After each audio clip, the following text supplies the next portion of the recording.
Hello అండి, ముందుగా మా పేజ్ని ఫాలో చేసుకోండి for new sales update of villas, flats, plots and agriculture lands. మేము మీ Vaishnavi properties and dealers for Andhra and Telangana. ఈరోజు మీకు ఒక ఇండిపెండెంట్ హౌస్ సేల్కి తెచ్చాము. ఈ హౌస్ లొకేషన్ వచ్చేసరికి Patancheru bus stand back side behind Geetha schools, Shantinagar.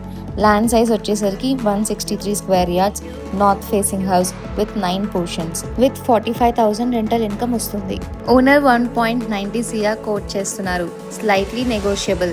ఈ house 300 meters walkable distance from Patancheru bus stand and Hyderabad to Mumbai 6-lane national highway, 3 kilometers from Hyderabad ORR, 6 kilometers from BHEL Circle and Lingampalli flyover, surrounded with reputed schools like Geeta High School, Manjeera High School, Shishu Vihar High School, 500 meters for Government Hospital, GHMC Area Park, Dhruva Multi-Speciality Hospital, Amida Multi-Speciality Hospital, Agriculture Market Committee, nearby attractions, Bajaj Electronics, Reliance Smart Shopping Mall, temples and अन्य facilities ఉన్నాయి. Please like and follow our page Vaishnavi properties and dealers. మీరు కూడా ఇలాగే మీ ప్రాపర్టీస్ని sale చేయాలనుకుంటే please contact us.